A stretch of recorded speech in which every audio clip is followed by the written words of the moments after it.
Hello everyone, কেমন আছো সবাই? আজকে আমরা পড়ব হলো ক্লাস 4 এর পেজ নাম্বার 36। তো এই পেজে আমরা ক্ল্যাপ ইওর হ্যান্ডস মানে হাততালি দেওয়া শিখব। তো চলো আমরা এটা পড়ার পূর্বে আমরা কি করব, ওয়ার্ড মিনিং গুলো প্রতি ক্লাসের মতো পড়ে নিব। তো চলো আমার সাথে সাথে তোমরা সবাই প্র্যাকটিস করবা। স্ট্রেস মানে উচ্চারণের জোর। ধরো তুমি একটা ওয়ার্ড খুব শক্তি দিয়ে উচ্চারণ করলা বা একটা ওয়ার্ডের একটা সেগমেন্ট মানে অংশ, এটা হলো স্ট্রেস।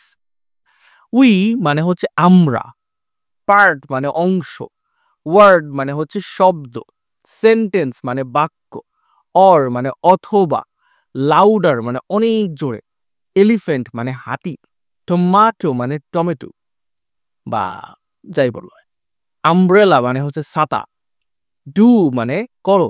আমার সাথে প্র্যাকটিস করতেছ? ক্ল্যাপ মানে হাততালি দাও, ইয়োর মানে তোমার, হ্যান্ডস মানে হাত, এই যে একটা আমার হাত, এই একটা হাত, উইথ মানে হচ্ছে সাথে, মি মানে আমার, মিউজিক মানে সঙ্গীত, মুভ মানে নাড়াও বা সরাও, হেড মানে হচ্ছে মাথা, সাইড মানে পাশে। ধরো যদি তো বলা হয় তোমার মাথা একটু পাশে সরাও, এরকম এরকম। আচ্ছা, চলো এতক্ষণ আমার সাথে সাথে ওটা পড়ে ফেলছো, এখন ল্যাঙ্গুয়েজ ফোকাসে চলে আসো। দেখো ল্যাঙ্গুয়েজ ফোকাসে কি বলছে, স্ট্রেস মানে আমরা শব্দের মধ্যে যেই মানে যেই অংশগুলো আমরা একটু জোরের সাথে উচ্চারণ করতে হয় এগুলোকে স্ট্রেস বলা হয় ইংলিশে।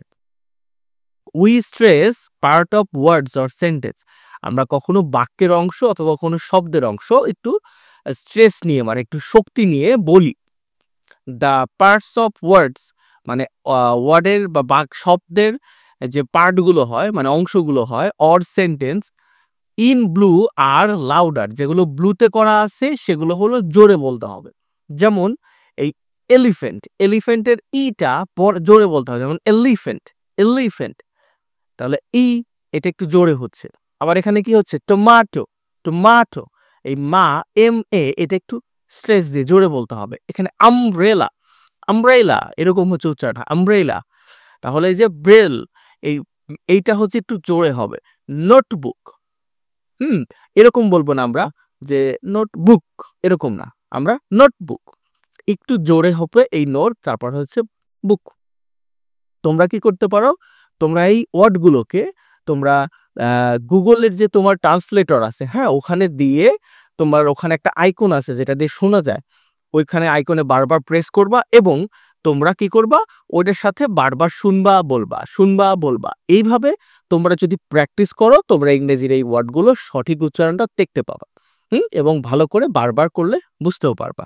বিতে বলছে লিসেন অ্যান্ড সে, লিসেন সেই অ্যান্ড ডু, শোনো, বলো এবং করো।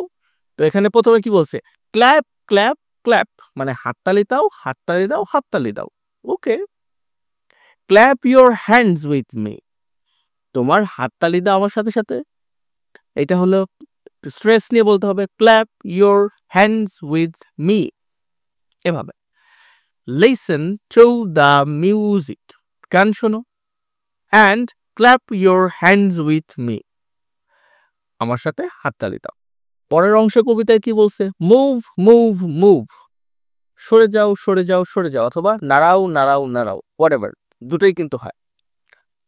Move your head with me, আমার সাথে তোমার মাথা নাড়াও, আবার জোরে করতে যা ঘাড় এরকম করে ফেলো না।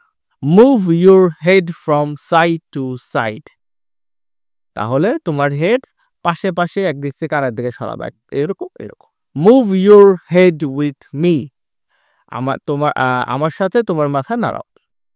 তো কবিতাটা হয়ে গেল। আচ্ছা, তোমরা বাড়িতে এটা পড়ে নিবা। আর সিতে বলছে কি, সেই দ্য রাইম এগেইন, এই ছড়াটাকে আবার পড়তে হবে, তো পড়বা আর একবার পড়ে নিবা। Clap on all the stressed part of the rhyme, এই যে ছড়া বা কবিতা, রাইম মানে হচ্ছে ছড়া অথবা কবিতা, এখানে যেখানে স্ট্রেস যে পার্টগুলো আছে সেখানে তুমি হাততালি দিবা। যেমন ক্ল্যাপ ক্ল্যাপ ক্ল্যাপ, তখন এরকম হাততালি দিবা। তারপরে লিসেন, তখন একটা হাততালি দিবা। টু, হাততালি দিবা। দা, হাততালি দিবা না। মিউজিক, এখানে আবার হাততালি দিয়ে দিবা। তো ক্লাসটা কেমন লাগলো অবশ্যই কমেন্ট করে লিখে জানাও আমাকে। আর ভিডিওটা শেয়ার করে দাও, সাবস্ক্রাইব না করে থাকলে দ্রুত করে দাও। আজকে পর্যন্তই ছিল, পরের ক্লাসে আবার দেখা হবে। ভালো থেকো সবাই।